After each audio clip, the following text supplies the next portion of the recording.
Okay, we're live. Hey, good morning. Here we are doing my very first live video on weathering. I've been encouraged by a lot of people to do this, like a lot, and I guess it's time. I shouldn't be so selfish.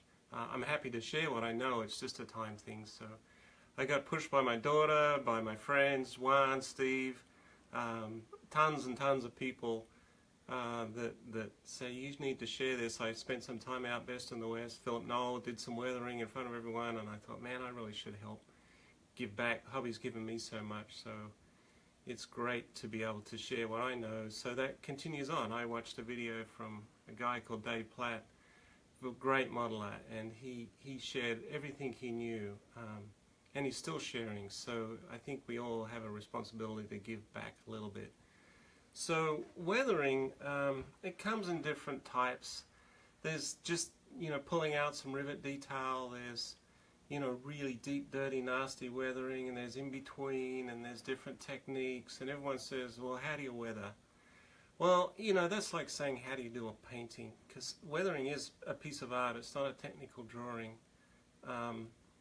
And it's important to understand that, because if you try and make it too technical, it looks technical, it looks synthetic, it doesn't look real, doesn't look authentic. So it's really important that you understand that up front. Now, most of you that like building model airplanes are pretty left-brain, geeky engineer types. I'm fortunate that I'm blessed with both sides of the brain, pretty active. I'm kind of creative, and I'm also an engineer and a bit of a geek. So it's great to be able to use both sides of my brain. I'm also surrounded by artists. My wife's an artist. My daughter's an artist, my mother's an artist, my cousins are artists. So it's a great resource for me on materials and techniques and watching them paint and watching them build a painting. It's very much like weathering an airplane. You just keep adding to it and adding to it, taking it away, until you've got the painting just the way you want it to look. What's important too is, if you're doing like a scale weathering job, is understand your airplane, like do a lot of research, find out what parts get dirty, what parts don't get dirty. Dirt does strange stuff. It doesn't do what, comes out of the airbrush. You have to make it look like it's going to be as it would be on a real airplane. So, I have learnt that by looking at museums and going to a lot of museums and just looking at the plane, but looking at, where the dirt collects, what kind of streaks happen, where they happen, etc., etc. And by the way, you're welcome to ask any questions along the way. Belinda's... We've gotten a lot of highs, no questions yet. Well, hey everybody, I'm not sure who it all is, but great for you to join us. I hope this is of value to you. And I won't talk too much. I want to get into showing you what you've probably come here to see, is how to actually weather. So Belinda's going to come around and to this side of the table, and what I'm actually weathering is a Hawk 100 from Tomahawk. This is my next Top Gun project. I like to do a new project every time at Top Gun, and my wife and I made a promise that if I ever actually won Top Gun, I wouldn't go back with the same model. So that's my thing. So I actually won Top Gun a couple of years ago. We have a hi from Lee Anderson. Hey Lee. And so I wanted to build a fresh model, just because I feel it's good for the event, and have some fresh blood in there and have some new models and encourage people to do new things for the event. Because if you just have the same model over and over again, people will see it once or twice and then they'll lose interest. So people come to an event like Top Gun to see what's new and innovative. So anyway, let's get down to the nuts and bolts of this. Sorry, we switched the bench around because Belinda felt it was a little better to film from the other side, but I'm just going to run through the basic tools of the trade here. I'm not sure if you can see all this.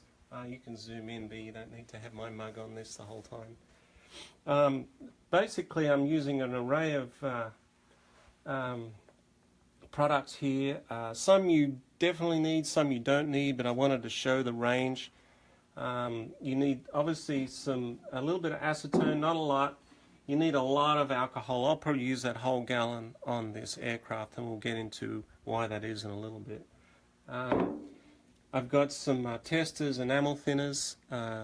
This can, it's an 8-ounce can. That'll probably do the whole model. some Model Master Flat Black. That's our primary kind of dirt module, let's call it. Let's hold that up just a little Yeah. bit. And this is an enamel-based paint, and I'll talk about the different types of paint in a little bit, but this is what I use. We've got some, which I stole from Caroline, but these are water-based oil paints. Actually, she gave them to me, I didn't steal them. And these are great because they're water-soluble, and I use these for really dirty stuff, like grime, junky, dirty, mainly underneath the aircraft is where I use the oils. Scalpel blade, everyone has to have a scalpel blade handy.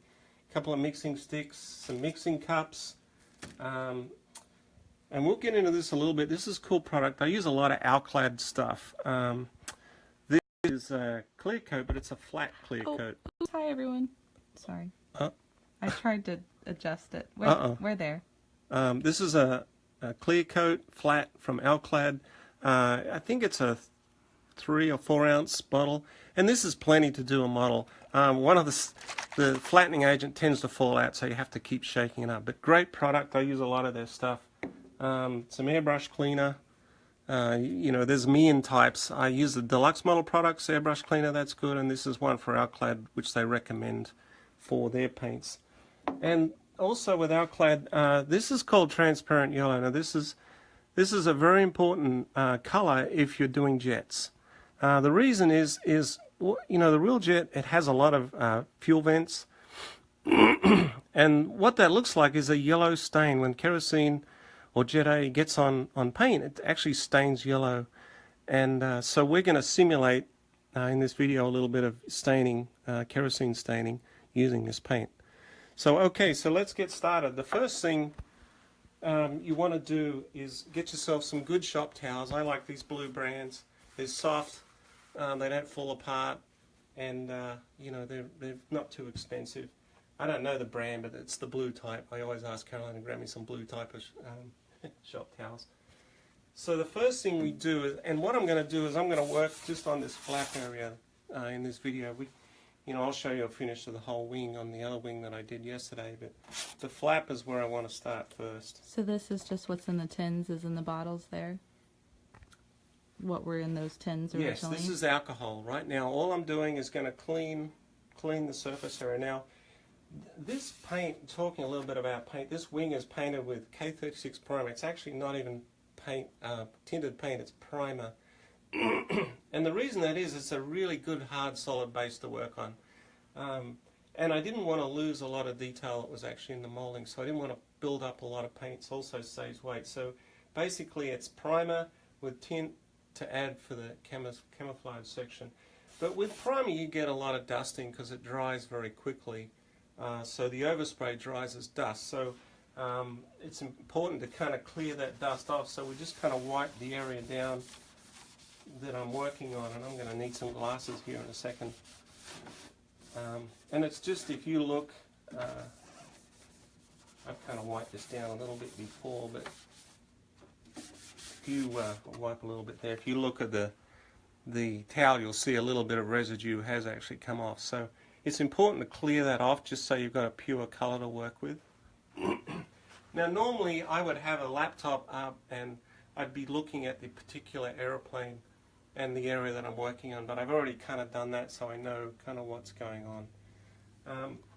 Now the first step is we're going to mix up a little bit of paint. We're going to use our Model Master. You can zoom in, B. I'm just trying to fight the light right now, but... Oh, okay. Yeah, we're not really set up as a professional studio here. We'll get there. This is my shop, so I don't know, but basically when you're using airbrushing paint, most people spray it too thick. So the important thing is to make sure you over thin rather than under thin. You can always put more on. The whole family's joined in here. Caroline ran downstairs with my glasses, so... There's one viewer. Funny story about my glasses. A couple of years ago I had some cataracts which they removed, and at the time they said, hey, we can put some corrective lenses in, which was fantastic. I can see like Spider-Man from about my arm length out, and I'm like blind as a bat inside my arm length, so I have to use cheater glasses now, which is not the end of the world. So Model Master, you're all going to ask me for a specific mix ratio. I'm going to say 4:1 paint to thinners to start with, so you can see the paint in the bottom of the can, and then we're going to about 4:1. I've done this so many times I just know how much to splash it in, but for those that like to measure stuff, 3.5 to 4:1 paint versus thinners. Because you want to be able to spray on a shade, not spray on like black, because then you've got to get it off, and you'll see that in a little bit. Now, for some reason, if you let this sit, Model Masters tends to separate from the thinners. It's probably because I use a lot of thinners. So before you refill the gun, always make sure you put, give it a little stir before you put it back in the gun. Okay, this is the gun I use. It's a Iwata. I love Iwata guns. I used to be an airbrush artist when I was a young kid in an advertising agency, which is actually my background. I was a graphic designer and advertising guy. Iwata airbrushes have always been really good, and they're a little more expensive. They're made in Japan, but they are the best. This one's called an Iwata Eclipse. And it's my go-to airbrush. I very rarely use any more than this. It's obviously a detail gun. It has gravity feed, so it's easy to load and unload. And great gun. I have a little Badger compressor here that's never turned off. As soon as I hit the gun, you'll hear it light off again. Great little setup. And those that have been in my shop have seen how often I use this gun. So mix up the paint and put it in. Like I said, it's important not to have the paint too thick.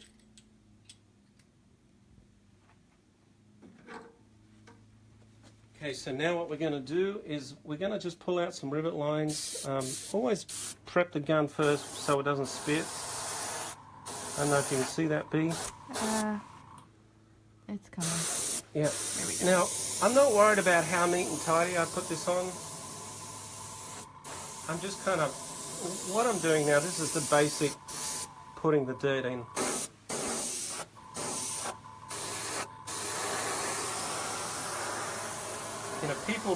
People try and make this so perfect, and they got masks and all this crazy stuff, and really it's not that important. All you're doing is putting paint basically where you want some dirt. So these rivets are going to pick up dirt, so I'm going to put a little bit in there. Notice I'm not really laying it on thick. It's this is thinned down a lot, and I'm just sort of dusting it on, making sure the paint's in the rivets.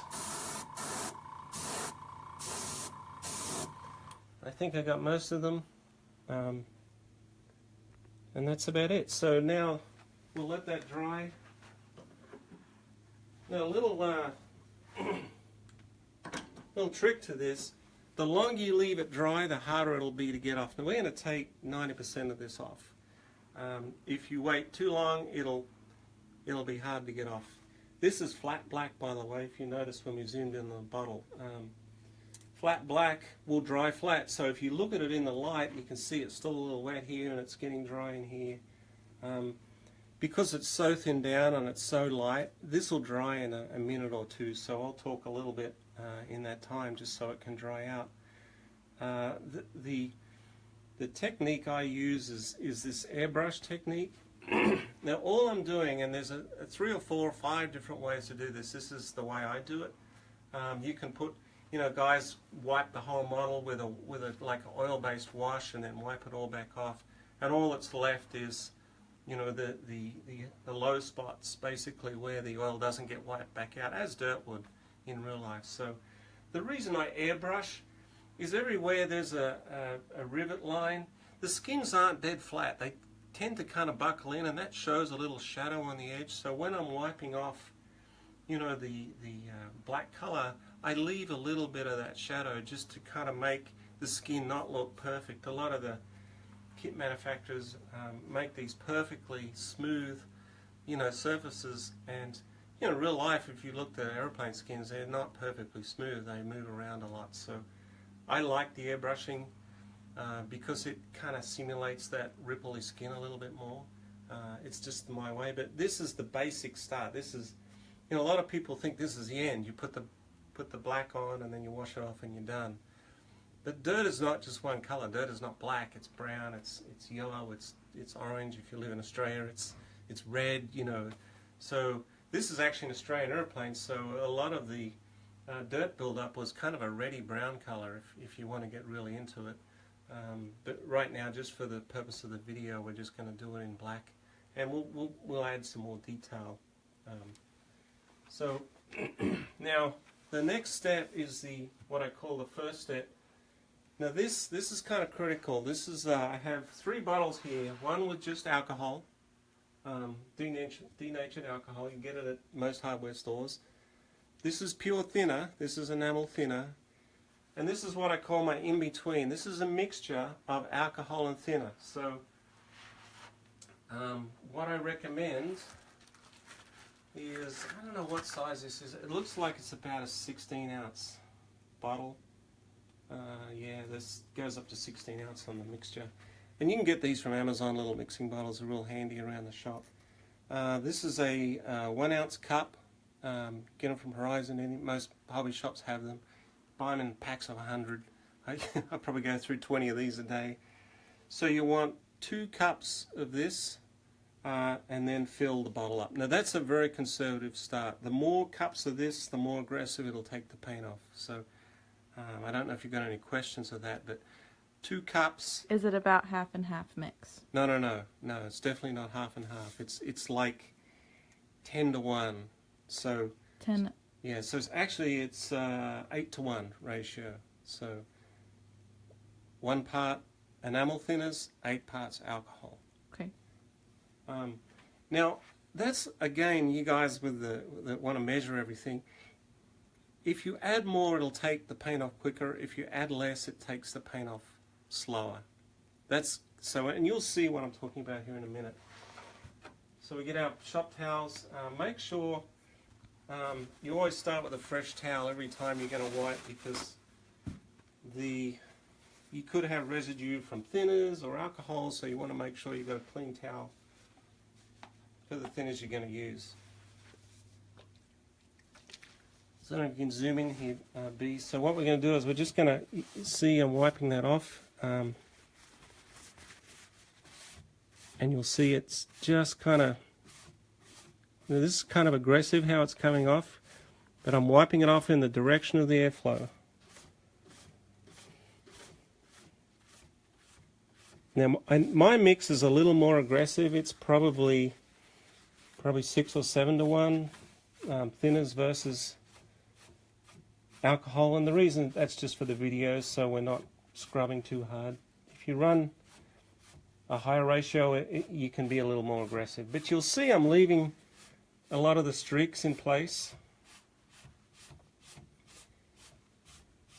Another thing too I see with a lot of weathering jobs is, you know, all the dirt that gets left in rivets, it's not all even and round and perfect.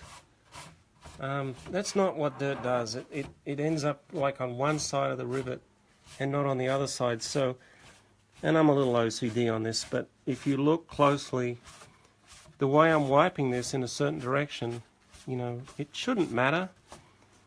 But basically I'm wiping all the dirt to the back of the rivet, which is how it would be on the real aeroplane.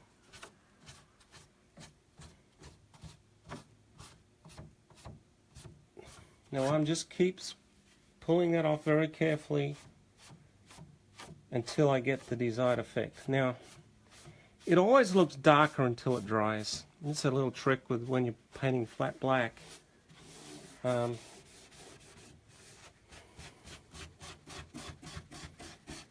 You've got to wait till it completely dries so you can see what you've got, because, you know, with the alcohol and thinners it'll actually gloss up a little bit. Now, I watched somebody do this years ago and I'm like, oh, that's really easy, you know, this is just technique. It's like, you know, you watch somebody play a musical instrument and they play it great and it looks so achievable, and then you start and it's like, man, this is hard. But if you got something to practice on, you know, just practice. You know, this is something I've learned to do over years and years and years.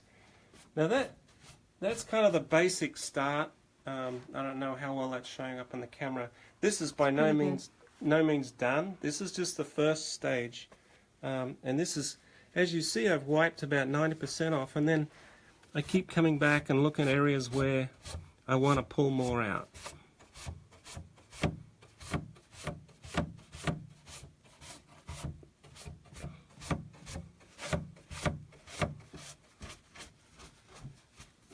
Okay, so that's the first step. This is, now, I would do this over the entire aircraft, but obviously you don't do great big pieces at a time. You just do little areas at a time, or you'll lose control. You'll end up with a big mess. So, Rick Hayes says you should make a Blu-ray of these techniques.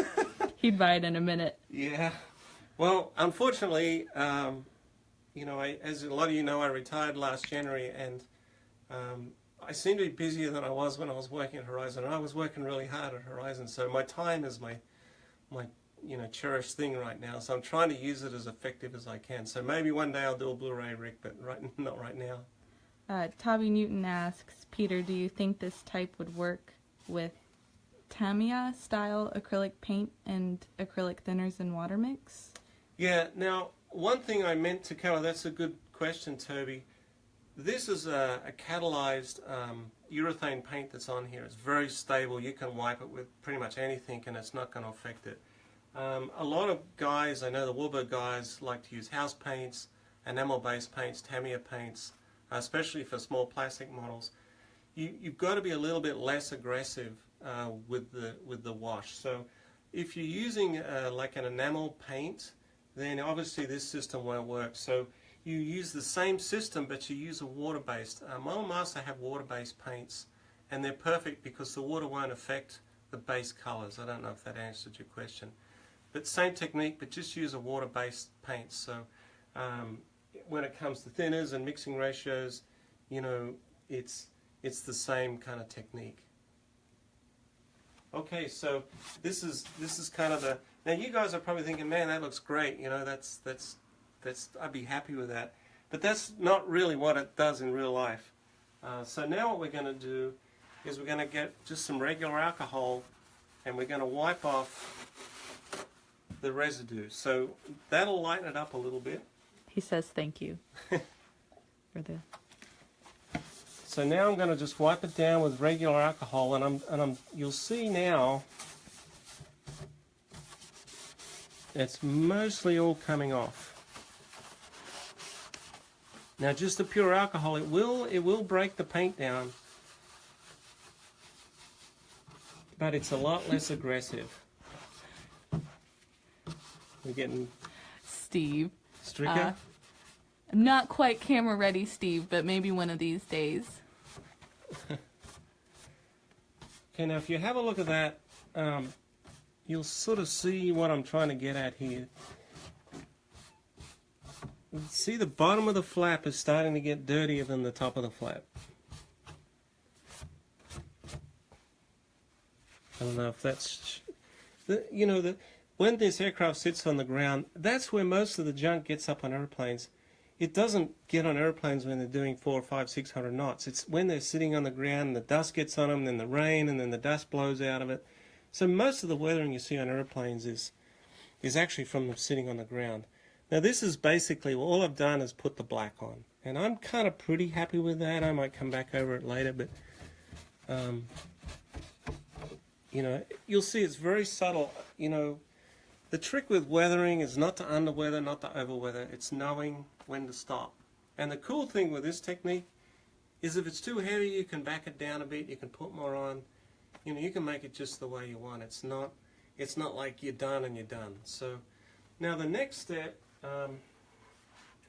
is we're going to add some streaks. Everyone wants to know how to do streaks. I kind of found a cool way by accident, which this is like a trade secret, but I'm happy to share it. I showed Ali and a few other guys around here, and they were kind of blown away. So I'm going to share that with you.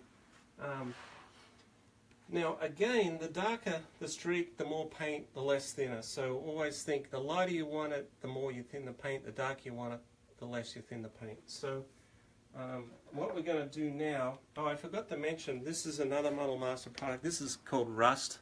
This is called a rust stain, and it's a flat color.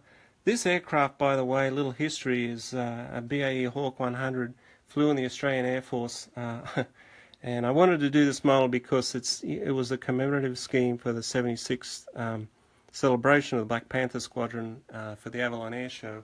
The pilot, he was known, his nickname was Slash. I actually kind of was an acquaintance of him, and he was a great demo pilot. And what they did was they took his dirty old beaten up Hawk and they put a nice shiny black top on it, and he nicknamed the airplane Mudguard because it was shiny on top and all dirty underneath. So it's a fun project to weather. I've got to keep the top like pristine, all shiny and glossy, and then the bottom is real flat, oxidized, worn out paint.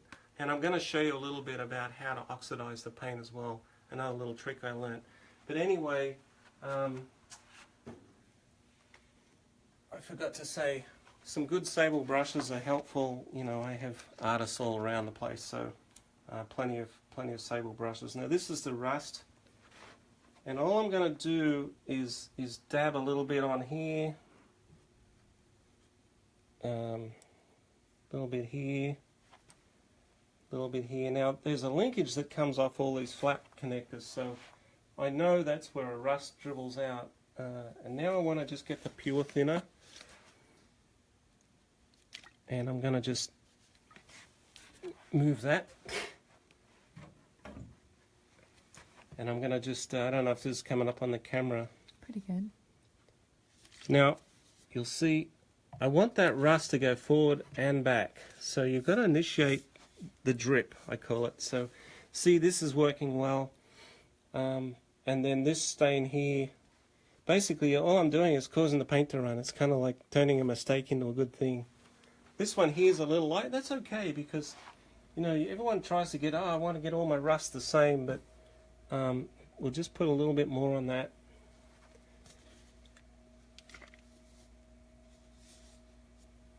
Now one thing, the rust starts from here, so always pay attention to where the rust point initiates. You know, it doesn't initiate from halfway up the flap. The rust would initiate from, you know, a linkage point. You're getting a simple but very effective and a Bob Ross moment. A Bob Ross moment. I don't know who Bob Ross is, but he paints pretty little trees. Oh, does he? Very nice landscapes.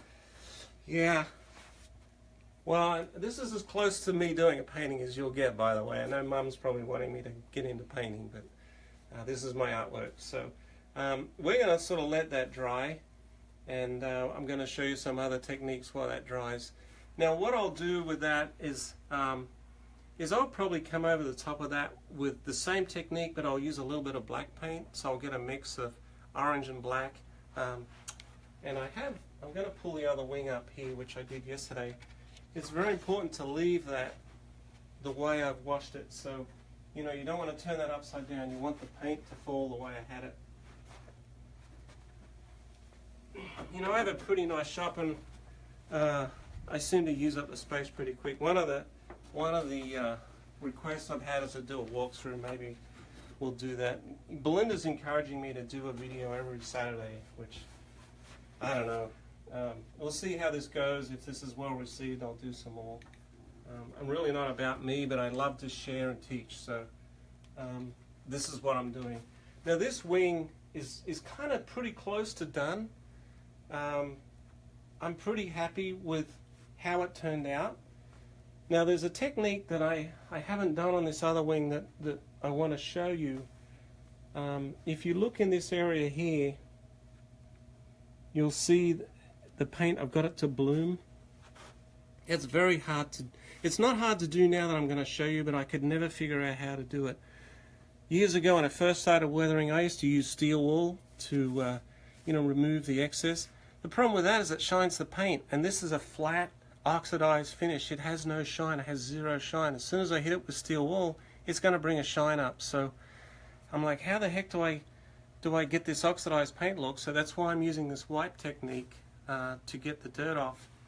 You'll see in here I've got some of the, you saw how to do that. This is kind of how it'll end up. It's not quite as aggressive as I showed you, but I kind of animated it just for the camera. So what we're going to do now is clean the airbrush because it's got black paint in it.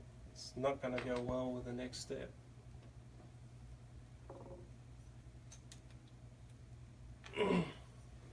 Del Shannon says this is really appreciated, learning so very much. And well, thanks, Del. Gordon Buckland says, thank you, Peter. Bloody awesome. Hey, another Aussie.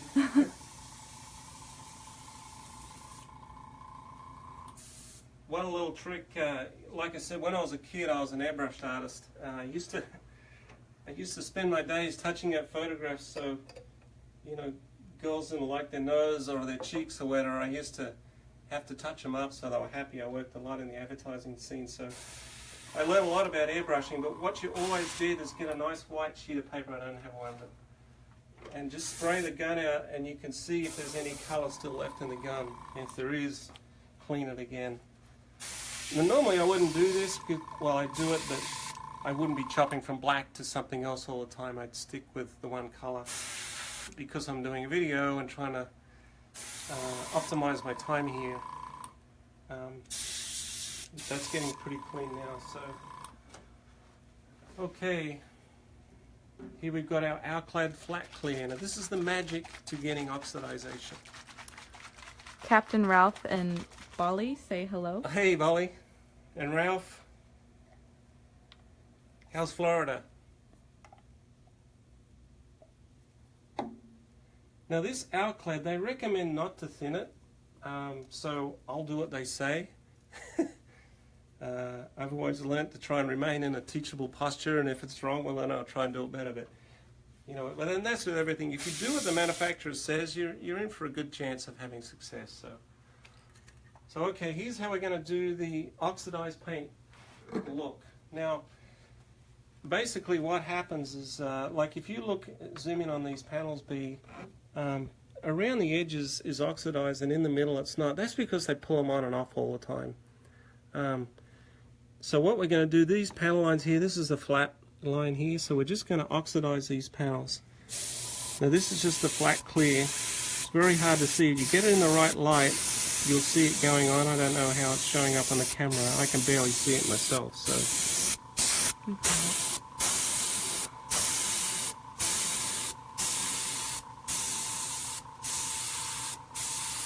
Again, I'm not worried about being all neat and tidy. I'm just generally in the area I want oxidization. And we're going to leave that to dry. So you'll see it's wet right now. Again, this is a flat clear. So the way to tell when it's getting close to drying is when the glosses come out of the paint. Is there a label to show on that airbrush? Yeah. I don't know if there's a label. I don't know how well you can zoom in on that.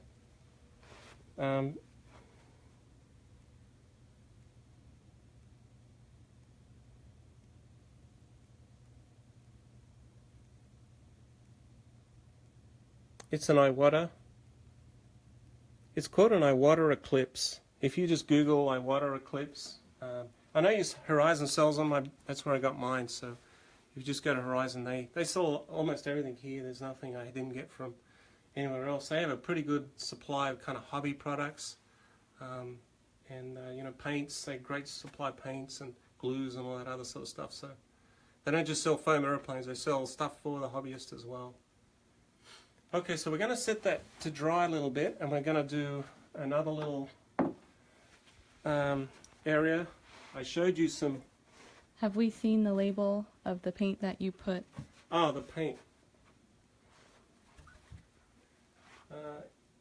Years ago, a friend of mine said I was really good at taking lids off but not putting them back on. So I'm taking his advice seriously, and I'm trying to clean up as I go here. So I know this is not something you need to learn, but I need to be diligent about putting my lids back on because I had some pretty big catastrophes with lids not going back on. Okay, so now the next step I want to show you, I mentioned earlier the transparent yellow for showing kerosene.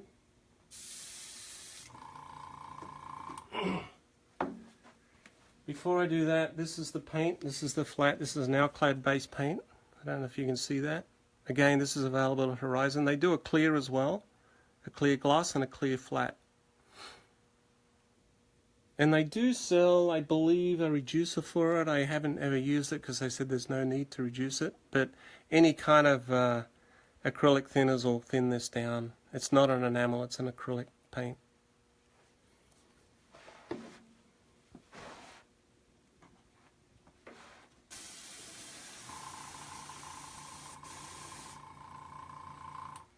Now it says to spray in a well-ventilated area, so you're just going to have to assume that's what I have. One of the things that's nice about water-based paints is they don't stink out the house, but fortunately you guys don't have smell cam because it's getting pretty smelly in here. Alright, so alclad transparent yellow. They sell a lot of these for doing hot metal work, like if you want to simulate hot metal. And this is their transparent yellows. Very, very handy color. Now I'm going to get Belinda to zoom in on the left side of the stab here. You'll notice a yellow tinge. On the Hawk, there's an APU exhaust right in front of the stab. And what happens is, as it's booting up and as it's shutting down, the raw kerosene ends up blowing all over the stab. If you look over here on the fuselage B, and this fuselage hasn't been weathered, by the way, but this is the APU exhaust, and the raw fuel goes out onto the stabilizer and creates this yellow stain. Every single Hawk I've seen has that, unless the ground crew wipe it off. I know Slash, which was this pilot's nickname, he wasn't into cleaning his aeroplane, so he just left it on there. So what we're going to do is we're going to simulate that kerosene stain. And you guys can go online. I think there's a pretty good walk around of this aeroplane, and you'll see how dirty it was. Again, this is not thin. This is what they say to do, so we're just going to do that. Doug Cronkite is hoping for a materials list. A materials list. At the end, perhaps. Yeah, we'll try and do that, Dougie.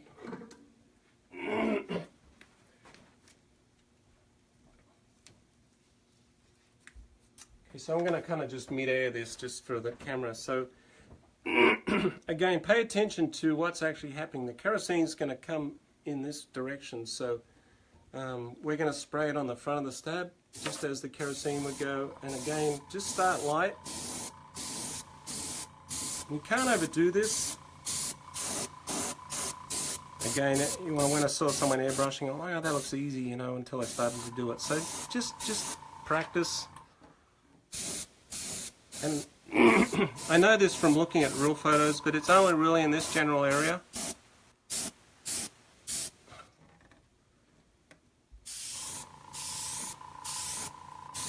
The other thing too is this paint will dry shiny, and that's exactly what I want, because the kerosene's a grease and it actually shines up.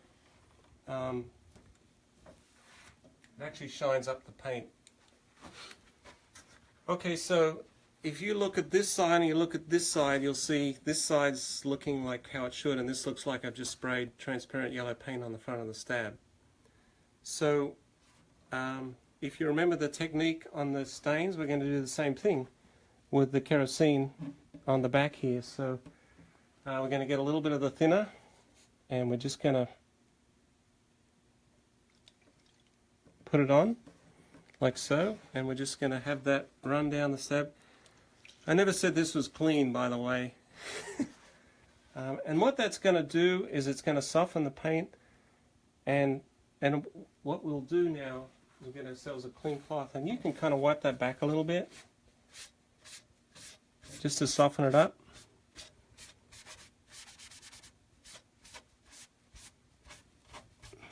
Again, random's better than mechanical. Don't try and make it all even. Just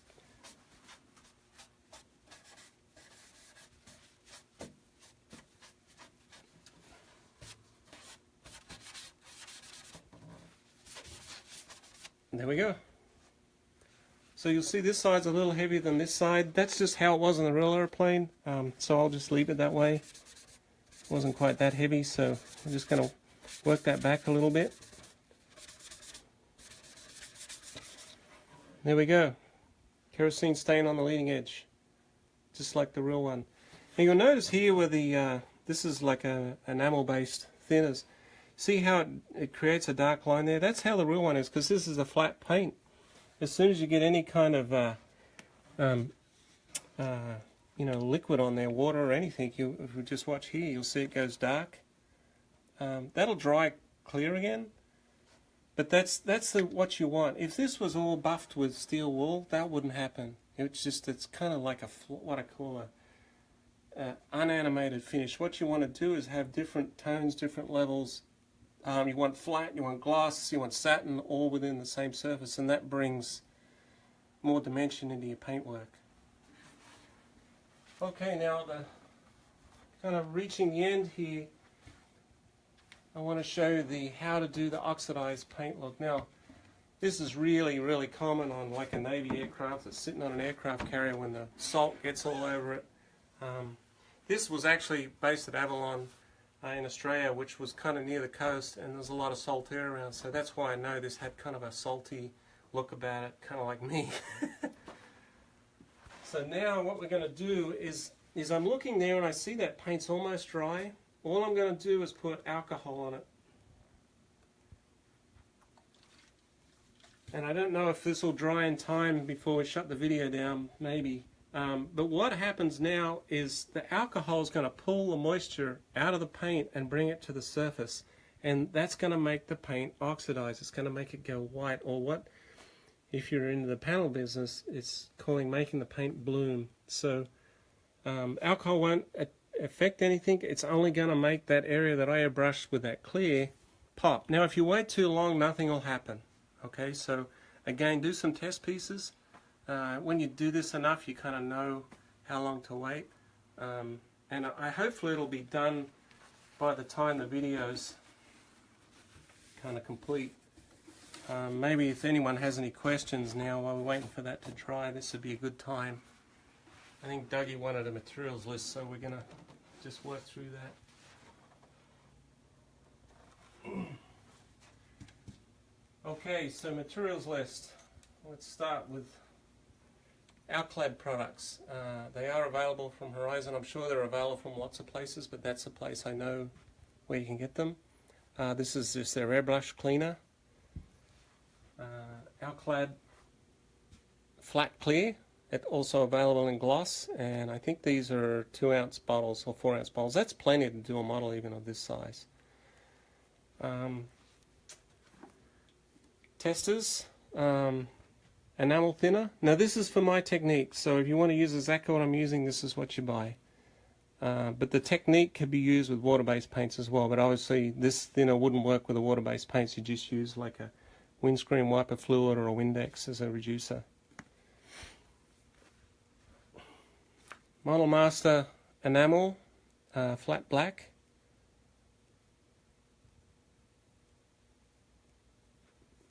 And that bottle, that tiny little bottle, is very, very concentrated. So that bottle would pretty much almost do this entire model. This is nearly a 3rd scale airplane, so it goes a long way. Now, I didn't use these today, but these are Winsor & Newton water-based, water-soluble oil colors. Caroline uses buckets and buckets of these things. But she likes these because she can travel with them on airplanes. They're not like a volatile, flammable type stuff, and they're water-based, so you can wash up with water. The risk or the warning with using oils is they will stain the paint. With a flat base finish like this, it's very porous, and it's very, very difficult to get the oil wash out of the paint. So I caution you using the oil paints. Only use it where you want to really make a rivet pop, or it's a really dirty, grimy area. And like I said, I didn't do any of it today, but I'd usually only use it underneath the aircraft, like an access hatch where there's grease dripping out of it. So that's where you want really concentrated kind of dirt. sorry, another Alclad product. This is a transparent yellow. Like I said, I purchased all this from Horizon. That's a place to start. There may be lots of places to get this, but I know there's at least one source. This is the Model Master Rust. There's all kinds of different. This is just a rust I use. It's, you know, there's dark rust and light rust, and, you know, oily rust and dry rust, and so this is just the one I use.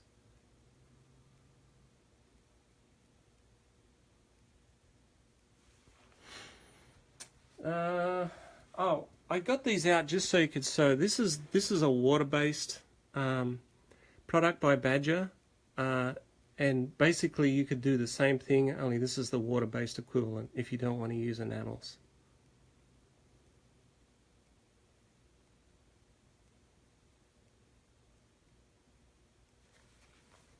I think that's about it. Oh, a little bit Sunnyside acetone, denatured alcohol. Now, we got a question earlier about percentage of alcohol, and I'm assuming it had something to do with this step here. We'll just run through these so you know again. Regular alcohol. This is the thinner alcohol mix. It's anywhere between 7 and 9 to 1. Okay, so 1 part enamel thinner, 9 parts alcohol. So between 7 and 9 to 1. The more thinner, the more aggressive it wipes it off. Today I used about 7 to 1. I would recommend, if you've never done this before, start at 9 to 1. It'll be less aggressive pulling the paint off. If you want to pull the paint off, just use complete thinner and it'll make it completely run off. And then the thinner is the regular thinner. Well,